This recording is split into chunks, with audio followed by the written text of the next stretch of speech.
안녕하세요. 살까 팔까 TV 정기준 원장입니다.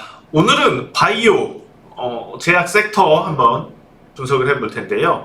코로나 때문에 작년부터 상당한 붐이 있었었고 많이 올랐다가 또 많이 내린 종목들도 있는데 최근 들어서 바닥권 움직임은 좀 있는 것 같습니다.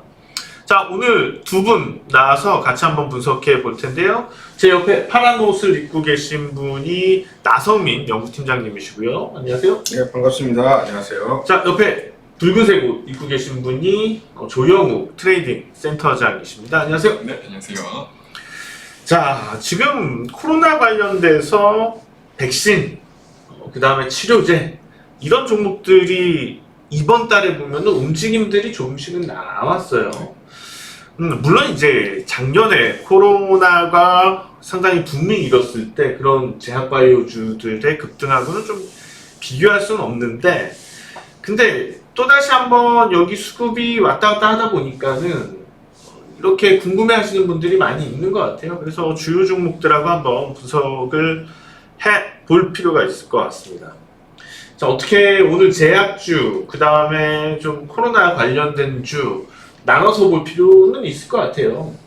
전체적으로 자, 먼저 나성민 팀장께 여쭐 텐데, 전체적으로 지금 국내 제약 그리고 바이오 섹터에 대해서 밸류에이션 측면에서 접근한다면, 그러니까는 주가 수준에서 접근한다면 매력적인지 아니면은 좀 많이 올라 있는지, 주가는 하락해 있지만 그 부분이 궁금할 것 같아요. 그 부분 좀 설명해 주시면 좋을 것 같아요. 네, 일단은 작년에 코로나로 인해서 K 방역이 세계적인 이슈가 됐고, 또 그러다 보니까 파이프라인 가치들에 대해서 프리미엄을 좀 주는 그런 측면들이 있었습니다. 그리고 셀트리온을 위시해서 여러 제약업체 쪽에서 코로나 치료제라든지 백신 개발에 대해서 계속해서 이제 뉴스들이 나오면서 급등을 했던 면들이 있는데, 지금은 좀 많이 꺼져 있는 상황이라서 프리미엄이 많이 죽었다. 그래서 지금은 비싼 측면은 아니다 이렇게 보이고, 비싸지는 않다. 오히려 지금 여기서 좀 행보를 하더라도 좀 바닥권을 다지는 그런 국면은 조금 이어질 가능성이 있다 이렇게 보고 있습니다. 그러니까 당장 크게 오르지는 않겠다는 생각이신가요? 횡보를 말씀해 주셔서. 일단은 그 파이프라인에 대해서 가치를 주냐 마느냐는 또 시장의 어떤 나름의 그 시장 상황에 따라서 달라지기는 하는데, 지금은 좀 프리미엄을 주지 않는 그런 상황이기 때문에 행보할 가능성이 좀 높다 이렇게 보고 있습니다. 그러니까 지금 개발하고 있는 신약들에 대해서 성장 가치를 얼만큼 줄까가 관건인데, 지금은 그것에 대해서 높게 프리미엄을 주고 있지는 않다. 네, 그런 네, 말씀이신 맞습니다. 거죠. 네. 그렇다면 한동안은 좀 그런 부분에 프리미엄이 붙지 않고 있기 때문에 한동안은 좀 심심할 수 있겠다. 그런 생각이시죠? 당분간은 그러니까 라이센스 아웃이란 기술 수출이라든지 아니면 어떤 신약이 상용화되는 이런 시점들이 오면은 다른 약들이 또 파이프라인 가치가 또 재산정이 될 텐데, 지금 당장은 그런 이슈나 뉴스가 없다라고 하면 좀 행보할 가능성이 높다 이렇게 보고 있습니다. 네, 알겠습니다. 자, 그 다음은 이제 테마 관점에서 우리 조영욱 센터장께 여쭐 텐데요. 실제로 지금 코로나19 백신, 당장 지난주만 하더라도 백신과 관련된 종목들이 움직임이 있었고, 치료제 관련된 종목들도 움직임이 있었어요. 자, 지금 코로나19와 관련된 테마 종목들이 물론 이제 작년과 다르게 분명히 선별이 되겠지만, 그 테마 종목들 중에서도 아직도 유망한 종목이 있다고 보시나요? 아니면 이제는 없다고 보시나요? 저는 이제는 좀 없다고 보는 게 맞을 것 같은 게, 이제는 사실, 없다? 네, 대표적인 종목들이 좀 예상치보다 좀 유의미한 그 수치들이 좀 수치를 못 냈습니다. 그렇다 보니까 대표적으로 셀트리온 같은 경우 항체 치료제 에레키로나주가 조건부 품목에 허가가 되긴 했지만 추가 검증이 여전히 좀 필요한 상태인 거고, 대웅제약이나 일양약품, 종근당까지 최근에 좀 임상에서 좀 실패를 하면서 그런 부분들이 좀 찬물을 끼얹었다고 좀 볼 수 있을 것 같아요. 아직 혈장 치료제, 녹십자라든지 부강약품, 엔지캠 같은 종목들이 남아 있긴 한데, 그 부분 역시 앞서 대형 제약사들이 좀 실패를 하면서 사실 기대감 그렇게 크지 않은 상황이거든요. 그러니까 일단 치료제 쪽은 대형사들에서 임상 실패된 부분들이 있기 때문에 그 실망감 때문에 전반적으로 이쪽에서의 테마는 깨진 상태라고 보시는 거고. 네. 자, 그렇다면은 백신은 어때요? 백신 관련? 백신 관련주 같은 경우는 사실 뭐 지금 자체적으로 개발하고 있는 뭐 제넥신 같은 경우는 사실 좀 아직 갈 길이 멀었고, 네. 그나마 기대해 볼 수 있는 건 위탁 생산 쪽인데, 위탁 생산도 조금 지금 위치는 좀 애매한 부분이 있는 것 같아요. 아직 뭐 공급 계약 관련한 이슈도 추가적으로 나오지 않고 있는 상황이다 보니까 조금 분위기는 안 좋은 건 맞습니다. 아, 분위기 좀 안 좋다. 자, 우리가 이제 제약바이오하고 바이오 쪽하고 실제로 코로나 테마하고는 다르게 볼 필요는 있을 것 같아요. 코로나와 관련돼서는 실질적으로 좀 약간 일시적일 수 있는 주가 흐름이라면, 근데 이제 반대로 제약바이오주는 우리가 장기 산업으로 볼 필요가 분명히 있잖아요. 그거를 더 일깨워준 게 바로 이 코로나 사태 때문인데, 이런 점들까지 따져봤을 때 그러면 우리 조용센터장님께서는 발음이 안 좋았습니다. 장기 전망은 좀 좋게 보시나요? 아니면은 지금 아직 장기 전망이 돌아오려면 시간이 많이 필요할 걸로 보시나요? 사실 미국 제약 유명한 이제 제약사들 뭐 파이저라든지 일라일리라든지 그런 기업들과 비교해 보면 사실 지금도 PR 자체는 많이 높다고 볼 수는 있습니다. 왜냐면 실적은 아직 안 나오는 기업들이 대부분이다 보니까. 네. 그런데 일단 몇몇 기업들은 기술 이제 뭐 1상이나 이상에서 좀 라이센스 아웃되는 기업들이 좀 많다 보니까 그런 기업들은 좀 주의 깊게 볼 필요는 있을 것 같아요. 선별적으로 좀 주의 있게 볼 필요는 있다. 네. 지금 근데 이제 선별적으로 보더라도 가장 중요한 거는 업종이 전반적으로 가지 않는다면 실제로 선별적으로 가는 종목들도 크게 가기가 힘들잖아요. 실제로 테마성으로 수급이 들어왔다가 또 빠져버리면서 투자자들이 실제로 얻어갈 수 있는 수익 상당히 제한되고요. 그렇다면 우리 나성민 팀장께서는 실제로 다시 바이오주들이 좀 들썩들썩 테마를 가지고 본격적으로 좀 추세적인 흐름이 나타나려면 어느 정도 시기가 돼야지 된다고 보세요? 저는 좀 빨라지면 5월 말이나 6월 정도는 좀 돼야 된다라고 보고요. 5월 말 6월. 예, 그때쯤 되면은 좀 굵직한 에러라든지 아니면 임상 이상에 대한 데이터들이 좀 나올 가능성이 높습니다. 암 학회라든지 또 초록 관련된 그런 이슈들이 있기 때문에 향후 항암제 관련돼서 지금 뭐 임상 1상 이상 이제 이어지는 그런 업체들은 조금 주의 깊게 볼 필요가 있다. 아마 단기적인 기대감은 좀 있을 수 있다 이렇게 보고 있습니다. 그러니까 역시 그런 측면은 일단 개별적인 재료들 네. 측면이 강할 텐데 제가 이제 질문 드리는 부분은 전반적인 업종에 대한 랠리, 그러니까 전체적으로 실제로 뭐 라이센스 아웃이 있다던가 아니면은 임상에 대해서 어떤 기대감이 있다거나 그런 개별 종목적인 이슈가 아니고 전체적인 산업 측면에서 뭔가 큰 그림이 만들어질 수 있는 그 시기가 언제가 되겠냐는 거거든요. 작년 경우에는 그 기폭제 역할을 코로나19가 해줬단 말이에요. 근데 지금 코로나19라는 기폭제 역할이 꺼지고 있는 상황이라는 거죠. 그럼 뭔가 다른 기폭제가 나와야지 폭발할 텐데 그게 예상되는 게 언제고 또 어떤 아이템이 그걸 만들어 줄 것이냐거든요.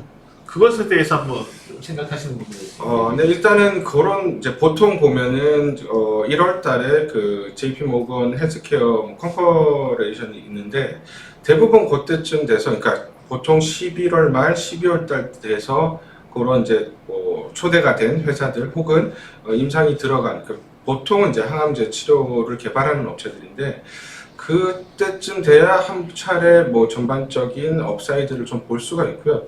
당장은 지금은 뭐 말씀해 주셨지만은 코로나는 그 기폭제, 그 강력한 기폭제가 지금 사라졌기 때문에 당분간 그거를 대체할 만한 기폭제가 나오기는 조금 어렵다. 그렇기 때문에 뭐 지금 싸다라고 해서 여기서 들어갔을 때는 업사이드가 그렇게 크지는 않을 것 같고요. 오히려 시장 대비해서 언더퍼폼을 할 수 있기 때문에 오히려 지금보다는 하반기 좀 겨울쯤에 돼서 이제 다시 볼 필요가 있다 이렇게 생각을 합니다. 겨울쯤에요. 네.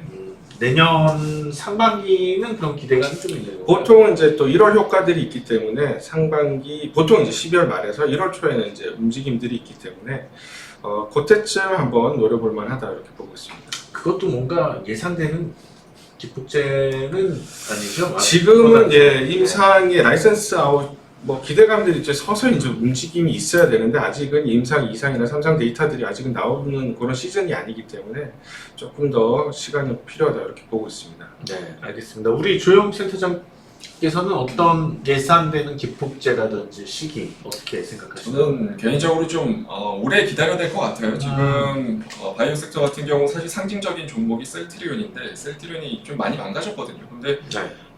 일단은 코로나 치료제가 거의 필요 없는 시점이 되어야 좀 이제 지쳐 떨어지는 수급들이 좀 나갈 것 같고 그 이후에 그러니까 올 하반기가 될 것 같습니다. 저는 하반기. 네, 하반기 겨울 정도 어느 정도 전 세계 전 세계적으로 백신이 이제 탄력적으로 좀 수급이 되고 나서 그다음 이제 코로나 치료제가 크게 필요 없어지는 시점에서 이제 조금 더 이제 바이오 종목들이 다른 기폭제를 바탕으로 좀 이제 움직이지 않을까 생각을 합니다. 제가 생각하는 건 이런 상황이 되면은 어떨까라는 생각을 해요. 물론 안 나와야 되는 상황이지만 실제로 지금 백신이 전 세계적으로 보급이 되고 있잖아요. 코로나 백신이요. 네. 이런 상황에서 유럽이나 중국 주요 국가들은 이제 해외 간의 이동을 위해서 여권에 대한 준비, 그런 면역력이 있는 백신을 접종한 사람에 대한 표기가 있는 여권이라든지 이런 것들에 대한 준비가 이루어지고 있단 말이죠. 그러면 이제 전 세계적으로 백신 공급과 선진국 중심으로 해서 면역력이 어느 정도 갖춰지게 된다면, 코로나 면역이 갖춰지게 된다면, 항체가 생기게 된다면, 그렇다면은 아무래도 본격적인 교류가 인적 교류가 상당히 활발해질 것 같아요. 근데 문제는 지금은 코로나 걸릴까봐 많이 조심하다 보니까 실제로 여러 가지 전염병들이 많이 제어가 되고 있는 상황이거든요. 그런데 이제 좀 마음 놓고 안심을 하게 되는 시기가 되면은 또 다른 뭔가의 전염성이 강한 질병이 나올 수도 있다고 보거든요. 그 시기가 아무래도 내년 1분기 정도 되면은 많이 활발해지고 방심도 많이 해질 것 같아요. 내년 1분기면은 웬만큼 접종 다 되거든요. 그런 상황에서 부주의한 상황이, 우리도 마찬가지잖아요. 우리도 지금 뭐 방역 정책에서 조금 느슨해지면은 바로 올라오잖아요. 이거는 실제로 보여요. 어디 나가보면은 사람들이 예전 같지 않다는 게 보여요. 그럼 그거 보이면은 여지없이 일주일 지나면은 확 올라오고. 근데 가장 무서운 거는 지금 이제 코로나는 다행히 치명률은 낮아요. 전염성이 강하죠. 근데 이제 이후에 나타날 것은, 얘네 바이러스들도 상당히 진화가 빠르다 보니까 전염력도 지금처럼 높고 치명률도 상당할 수 있는 바이러스가 등장할 수 있다는 거죠. 그 시기가 제가 볼 때는 그렇게 뭐 수십 년, 수년은 아닐 것 같아요. 그래서 그게 또 터지면은 폭발적으로 바이오주들이 움직일 수 있지 않을까 생각을 해서, 물론 그게 언제 나올지는 신이 아닌 이상은 모르죠. 그렇다면은 의견 주신 것처럼 이제 수급들이 다 빠져나가, 다 털리고 그 저점인데, 그거를 예상을 해서 조금씩 또 매수를 해 나가는, 그게 언제쯤이라는 거죠? 뭐 올해 하반기 올해 하반기 정도는 돼야 될 것 같습니다. 올해 하반기. 그러면 이제 올해 하반기부터는 또 이제 조금씩 주어서 이제 뭐 모아가도 어느 정도 비중에 대해서는 모아놓고 보는 것도 나쁘진 않겠다는 생각이 듭니다. 자, 그 종목들 워낙 개별 흐름들이 강해요. 네. 그래서 종목들도 한번 섹터별 종목을 볼 텐데, 주요 종목들만 몇 개 보자고요. 최근에 이슈가 될 법한 종목들. 자, 먼저 대웅제약인데요. 대웅제약이 저 7월달, 12월 7일인가요? 12월 달에 이렇게 흐름이 나타났었는데 이런 흐름이 왜 나왔었나요? 일단 뭐 또 치료제 개발에 대한 기대감이 있다 보니까 또 급등을 했었고요. 또- 치료제 개발과 네네. 관련돼서 근데 미끄러졌나요? 일단은 뭐 계속해서 이제 결과가 나오질 않다 보니까 음. 차익 실현 매물 혹은 뭐 실망 매물들이 계속 나오고 또 보시면 아시겠지만 거래량 없이 계속 이제 하락하는 것들은 이제 이슈가 이제 단기적으로 소멸됐다 이렇게 보시면 될 것 같습니다. 근데 일단 투자자들 관점에서 보면은 위에서 많이 내려왔거든요. 그럼 사고 싶단 말이죠. 어때요? 우리 조영 센터장님 사도 될까요? 지금 뭐 굳이 지금 위치에서 살 필요는 없을 것 같습니다. 지금 취소할 필요는 없다. 매물대가 너무 두텁기 때문에 일단은 추후에 완전히 추세 돌리고 나서 매수해도 되지 않을 것 같습니다. 저는. 그래도 지금 지지 시점인데 반등 한 번은 나올까요? 기대를 많이들 하고 계시니까 또 이런 위치에서 반등 네, 언제 나오나? 일단은 좀 뭐 지연이 되기도 했지만 뭐 실패는 뭐 그 수치 자체가 좀 낮게 나왔다 보니까 기대감은 좀 많이 떨어지는 그런 위치입니다. 일단 기대감이 그 네. 치료제에 대한 기대감이 임상 수치가 안 좋아서 많이 떨어진 상태이고 그렇다면은 그 이후의 반전으로 갑자기 또 뭔가 개선이 돼서 좋은 또 성적이 나올 수도 있잖아요. 네. 그럼 차라리 그때 이제 거래량이 그런 게 수렴해서 낫다. 양봉이 나면 그때 좀 불확실하다. 들어가는 게 차라리 나을 것 같습니다. 자, 그러면은 차트를 이렇게 놓고 보면은 이제 이때가 코로나 한참 터져서 패닉이 있을 때잖아요. 네. 패닉이 있던 상태에서 저점이었고 패닉 이후에 지금 주가 수준도 보면은 그 패닉 때를 본다면은 63,000원이었는데 지금 2배거든요. 패닉 이후에는 지금 수준도. 그렇지만은 증시가 무너지기 전에 대웅제약의 평탄했던 가격 수준은 15만원 정도 돼요. 15만원권이란 말이죠. 그럼 지금 15만원, 평탄했던 가격에도 못 미치는 가격인데, 어떨까요? 지금의 흐름이 저점이 될까요? 아니면은 아예 추세를 한번 깨고 내려올 가능성, 추세 한번 깨고 내려오면 10만원이거든요. 어떻게 생각하세요? 일단 추세를 꺾어서 내려가기는 좀 뭐 힘들 것 같고요. 다만 이제 여기서 뭐 급등을 하느냐 아니면 여기서 기술적 반등이 나느냐 그 차이점인데 사실 여기서 반등이 나오는 것보다는 옆으로 계속 개걸음을 하면서 좀 힘든 그런 시즌, 그러니까 계속해서 기간 조정이 좀 더 이어질 가능성이 높다 이렇게 보입니다. 네, 현재 추세가 크게 무너지지는 않겠지만 슬며시 조금씩 젖어드는 알겠고요. 우리 조영 센터장께서 어떻게 예상하세요? 또 비슷하게 생각하는 게 지금 뭐 이미 테마 재료가 나오기 전 가격권까지 거의 다 내려온 수준이기 때문에 여기서 뭐 추세를 크게 밀거나 그러기는 어려울 것 같습니다. 근데 다만 아까도 말씀드렸듯이 매물대가 상당히 좀 지금 두터운 상황이다 보니까 뭐 이 종목을 가격을 끌어올리려는 매수 주체가 좀 많이 실종된 상태입니다. 그러니까 지금 저도 박스권 횡보가 좀 이루어지지 않을까 생각을 합니다. 힘이 약해서 올라가기가 어려울 거다. 네. 대웅제약은 뭐 여기까지 살펴보고요. 그 다음에 종근당. 종근당이 오히려 앞서 보셨던 대웅제약보다는 실제로 뭐 단기적으로는 많이 흔들려 있는데 추세적으로는 월등하게 좀 성장이 있었던 것 같아요. 지금도 아주 큰 틀에서의 상승 추세는 오히려 종근당은 나은 것 같고, 종근당하고 대웅제약하고 어떤 차이가 있었나요 이번에? 일단 뭐 종근당은 사실 뭐 임상에 대한 기대감이 굉장히 컸고 네. 사실 중증 이상 환자들에게 치료제로 이제 상용화될 거라는 기대감이 굉장히 컸었는데 사실 그게 이제 식약처에서 허가를 내주지 않다 보니까 뭐 그 관련된 물량들이 일시되고 이제 빠졌다라고 보면 되고요. 근데 종근당은 사실 실적 자체는 굉장히 좀 우량하게 계속해서 업사이드가 있는 종목이기 때문에 사실 이 가격대에서 추가로 더 하락하기는 조금 어렵다 이렇게 보고 있습니다. 그래서 오히려 여기서 횡보를 좀 하더라도 다시 상승할 가능성은 조금 더 높다 이렇게 보고 있습니다. 대웅제약보다는 여기 조금 더 업사이드가 있다 이렇게 보고 있습니다. 대웅제약보다는 그래서 종근당이 조금 낫다.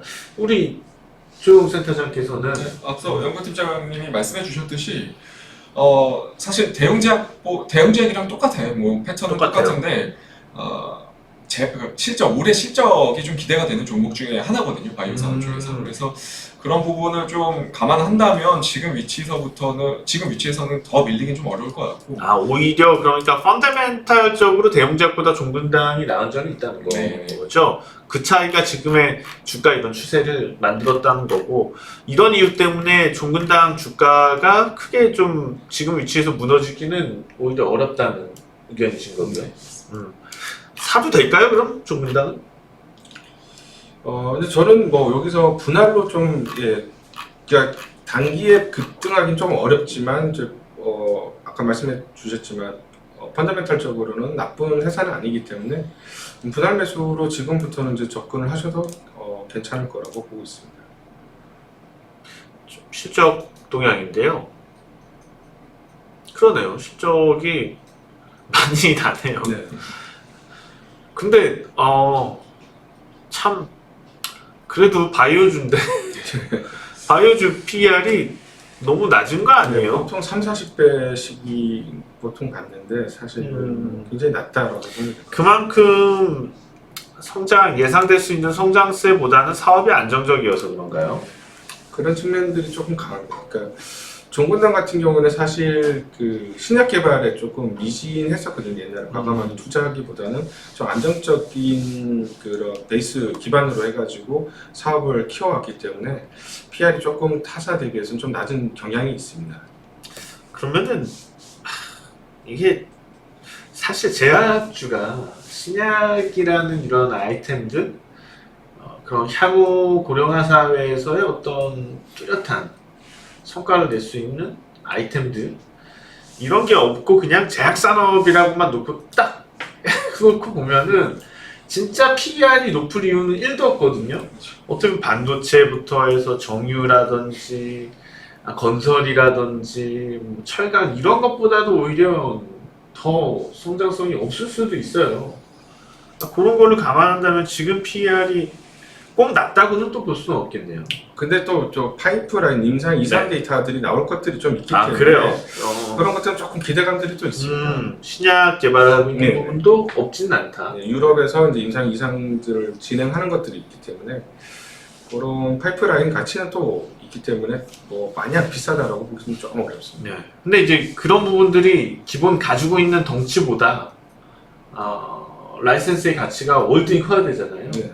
지금 종근당이나 대웅제약 이런 종목들의 문제는 가지고 있는 덩치가 이미 너무 큰 게 문제인 거겠죠? 뭐 PR이 이렇게 낮게 나오는 거는요. 오히려 진짜 뭐 라이센스 가치가 엄청 큰데 지금 아무것도 없는 회사들 같은 경우에는 그게 전부기 때문에 주가에서는 상당한 PR을 가질 텐데, 오히려 기업이 상당히 좀 안정되어 있는 수익 창출하고 있고 덩치가 크다는 점 자체가 우리가 PER을 적용받는 데는 조금 좀 불리할 수 있는 측면이 있는 것 같습니다. 그래서 지금 뭐 뚜렷하게 급하게 사야 될 필요가 있나요? 우리 조영 센터장님 어떻게 보세요? 저도 아까 말씀드렸듯이 하단 리스크는 좀 제한적인데 그렇다고 뭐 급하게 여기서 급격하게 반등이 나올 그런 그림은 아니거든요. 네. 그렇기 때문에 천천히 분할 매수 관점으로 잡아가는 것도 나쁘진 않을 것 같습니다. 그럴 거면은 차라리 지금 이제 또 분위기가 좋을 법한 다른 업종을 네. 사는 게 낫지 않아요? 만약에 그런 의견이라면요. 구태여. 전략적으로 네. 그게 더 나을 수 있죠, 지금 위치에서. 네, 그쵸. 구태여 종목이 이제 바이오주만 꼭 있다면은 이거를 갖겠지만 다른 업종의 종목들도 많으니까 구태여는 아닐 것도 같습니다. 계속 넘어갈 텐데, 자, 다음 종목은 박셀바이오인데요. 박셀바이오는 왜 이슈가 많이 됐었나요? 셀바이오 일단 뭐 지난번에 코로나 치료제와는 전혀 관련 없는 종목이고요.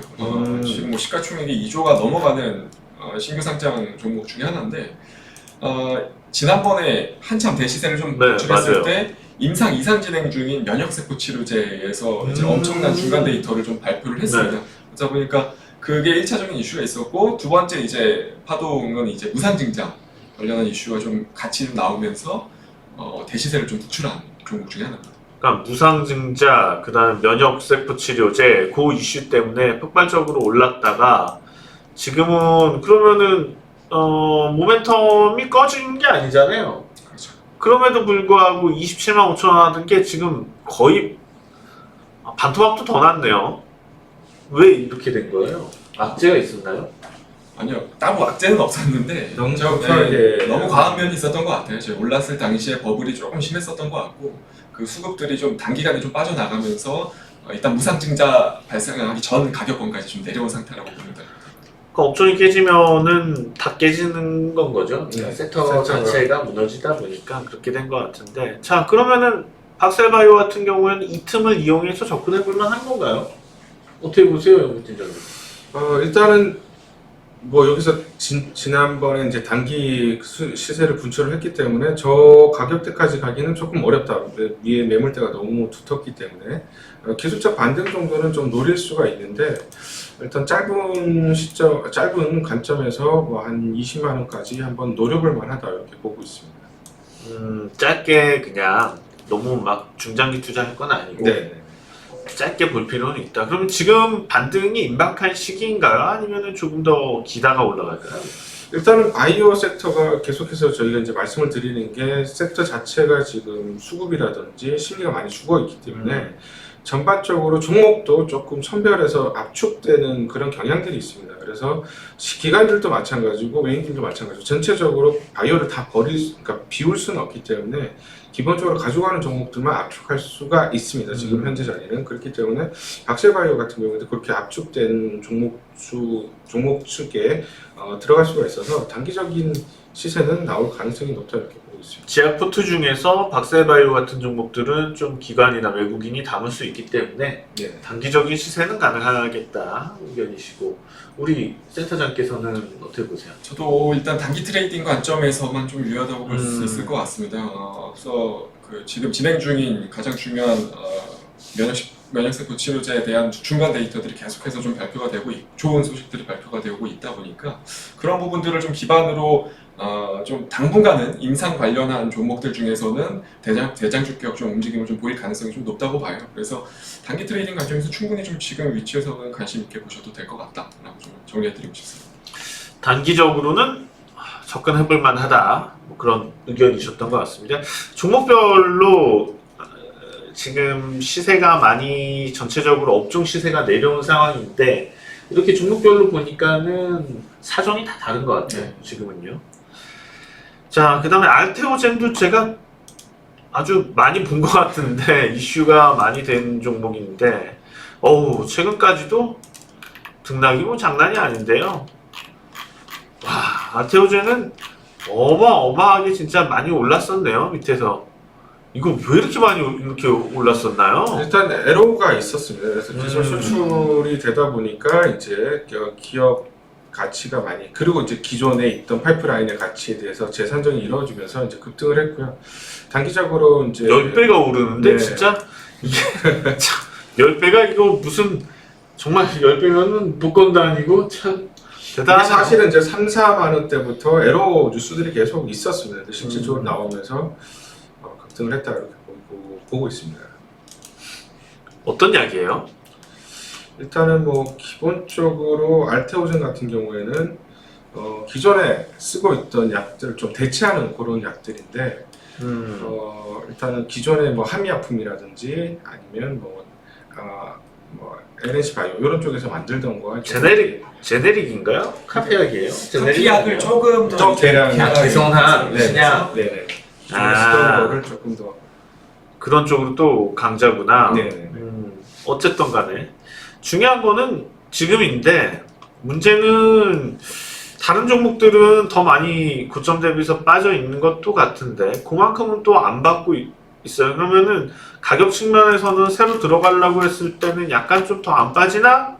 이런 기다림이 있을 수 있거든요. 또 그런 기다림이 있던 차에 최근 들어서 급등했는데 이 최근 들어서 급등은 왜 나온 거예요?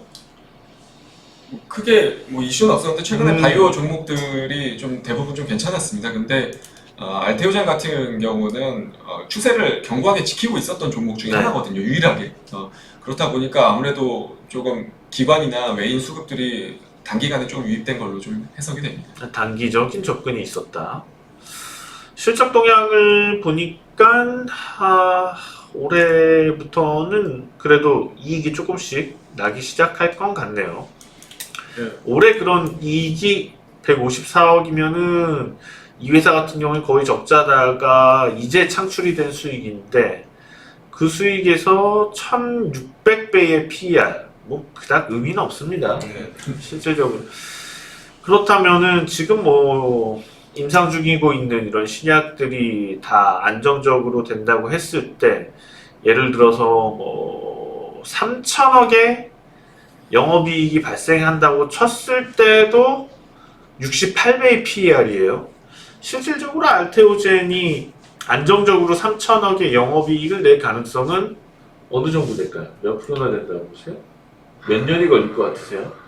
일단은 뭐 에러가 추가로 나올지 안 나올지는 그거는 우리가 확신을 할 수가 없는 부분들인데 다만 그게 이제 예전에 에러가 나왔기 때문에 그 부분들을 이제 확실히 조금 시장에서 신뢰를 좀 가지는 것 같고요. 다만 영업이익 3천억 이상이 나오면은 사실 뭐 2, 3년 안에도 좀 어렵지 않나. 그러니까 아까 좀 종근당하고 좀 비교를 해서 볼게요. 여러분들 이래서 우리가 투자를 할 때는 잘 공부를 하면서 봐야 됩니다.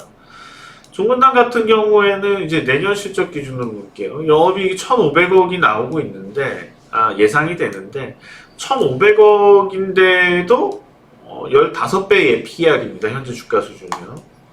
그리고 지금 다시 알테오젠으로 넘어와서 보실 텐데요.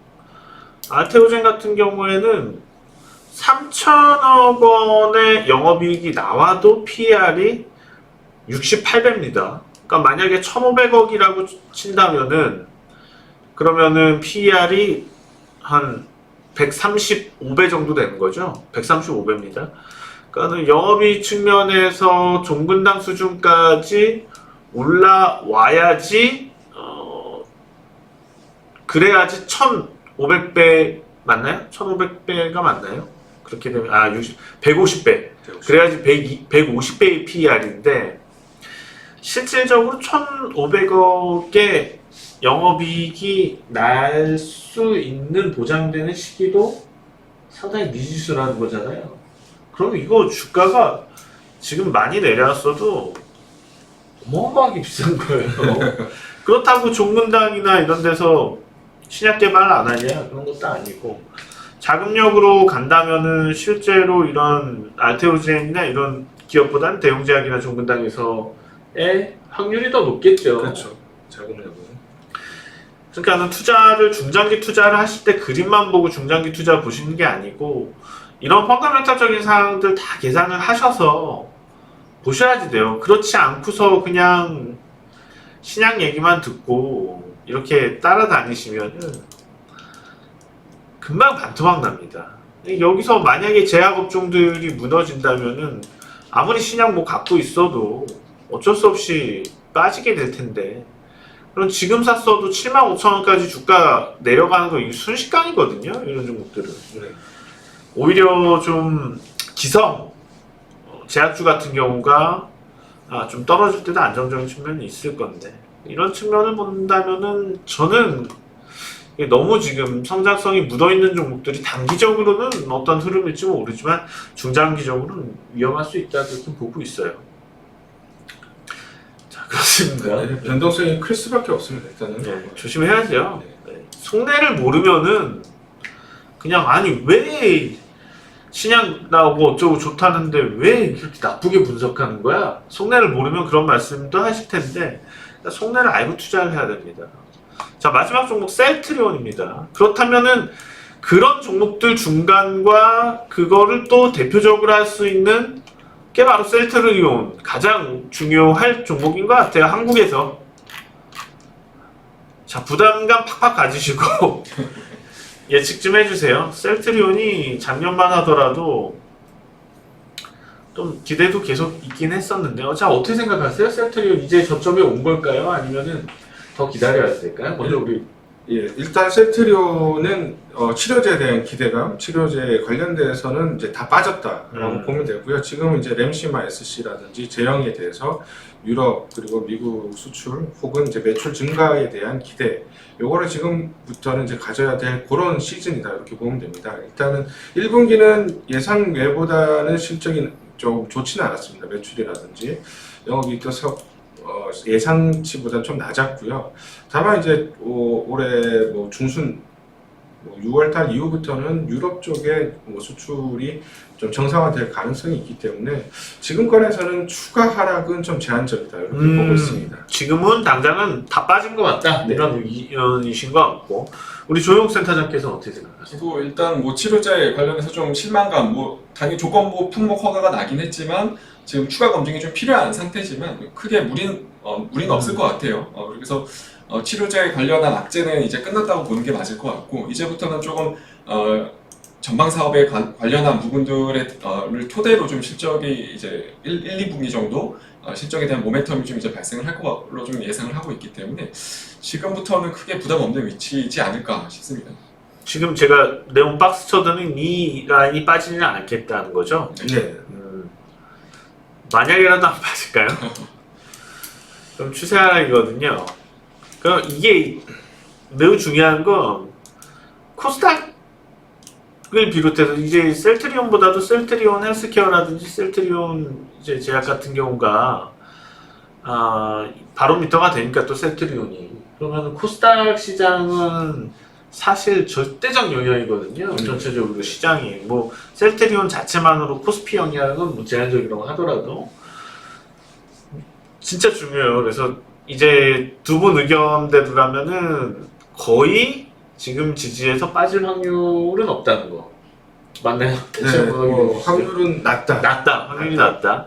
이게 빠지면 코스닥 시장이 또 크게 힘들 수도 있어서 그런 얘기거든요. 그래서 지금 만약에 두 분 의견대로라면은 코스닥 시장도 좀 다시 추세를 가닥을 잡아갈 가능성이 높다 이렇게 볼 수가 있겠네요. 네. 자, 셀트리온의 중장기 전망 한번 해볼 텐데요. 지금은 일단 최고가를 만든 이후에 좀 어떤 강력한 모멘텀은 사라진 측면이 있어요. 네. 그래서 중장기적으로 계속해서 지금의 이 대세 상승 추세가 계속해서 이어져서 뭐 내년이 될 수도 있겠지만은 고점이 돌파될 것인지 아니면은 이번에 좀 상승 흐름이 오른쪽 어깨를 만들고 재차 이런 식으로 뭐 내려올지 이런 전망도 해볼 필요가 있을 것 같은데 어떻게 생각하세요? 네, 일단은 그 미국 특히 이제 유럽 쪽에 네. 그 셀트리온이 만드는 그런 그 바이오시밀러 그 관련된 약들, 그러니까 오리지널이죠. 오리지널 업체들이 이제 대부분 이제 그 특허가 거의 만료가 이제 되기 시작을 하고 있습니다. 그래서 셀트리온이 침투율이 유럽 쪽에서는 좀 강하게 나올 수가 있고요.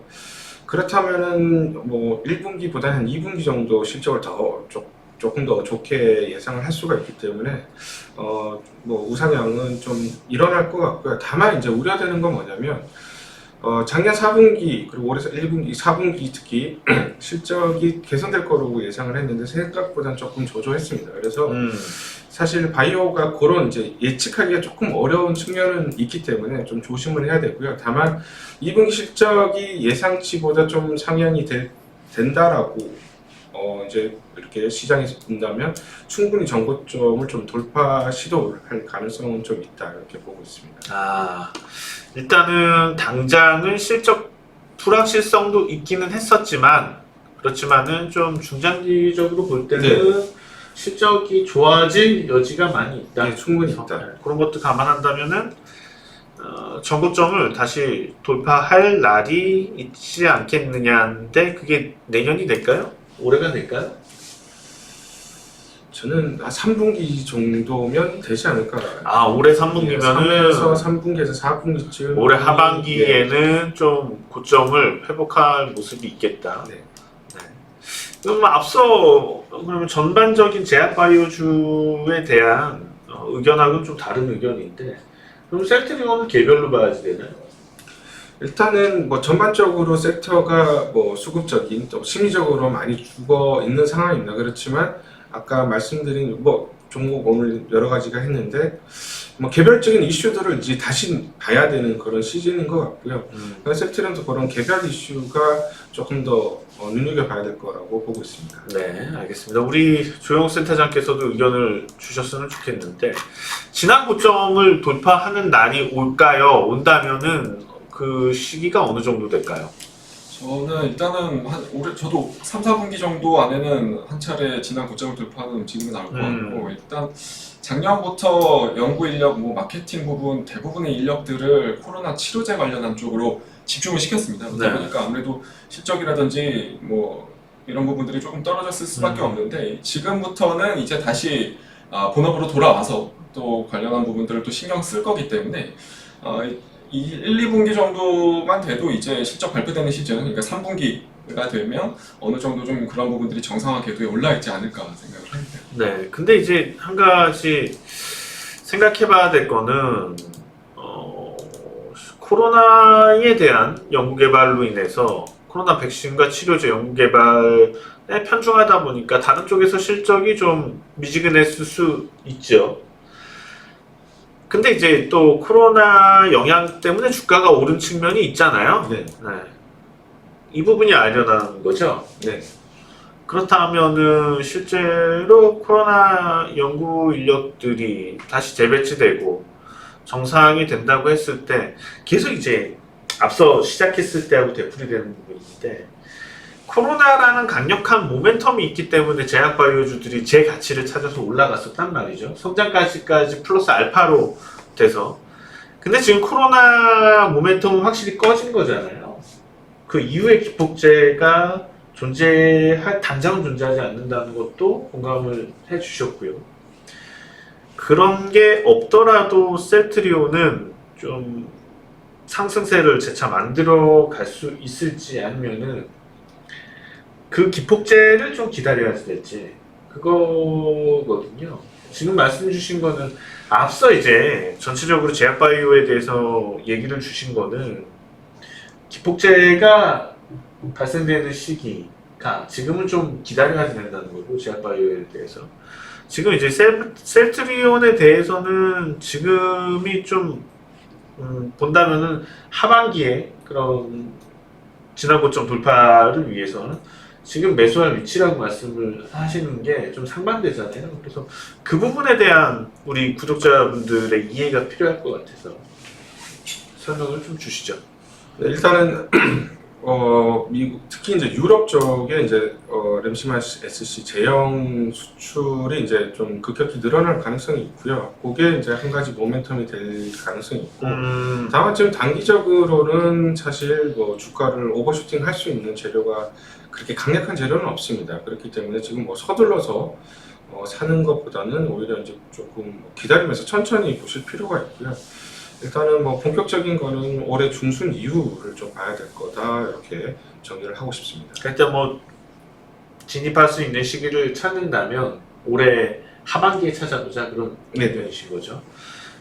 유럽 쪽에 이제 뭐 램시마라든지 아니면은 기타 성장할 수 있는 뭐 유럽에서 특허가 만료되는 그런 약에 대해서 다시 셀트리온이 좀 공략할 수 있다 보면은 또 캐파 자체가 늘어나니까 그런 거는 당장 이제 기폭제가 되는 것보다는 장기 모멘텀인 거고. 또 우리 조영욱 센터장께서 일단 뭐 기폭제가 완전히 저 꺼졌다고 보진 않습니다. 셀트리온 같은 경우는 왜냐하면 국내에서 유일하게 치료제 승인을 받은 기업이고 지금 유럽에서도 심사 승인을 좀 대기 중에 있다 보니까 그러니까 그 셀트리온에 대해서는 아직까지 불씨가 남아 있는 상태다. 네. 그 불씨가 다시 한번 커질 가능성이 존재한다. 충분히 존재한다. 아, 네. 그러면 셀트리온에 대해서는 좀 개별적으로 우리가 따로 볼 필요도 있다고 의견 주신 거네요. 네. 얘기 잘 들어봤습니다. 자, 셀트리온을 분석하면서 오늘 전체적인 제약바이오 섹터에 대한 분석을 다 압축한 것 같습니다. 네. 오늘 좋은 의견 감사하고요. 저희 또 수요일날 다시 뵙도록 하겠습니다. 오늘 도움 말씀 감사합니다. 자, 수요일날 다시 뵙겠습니다. 정기준 원장이었습니다.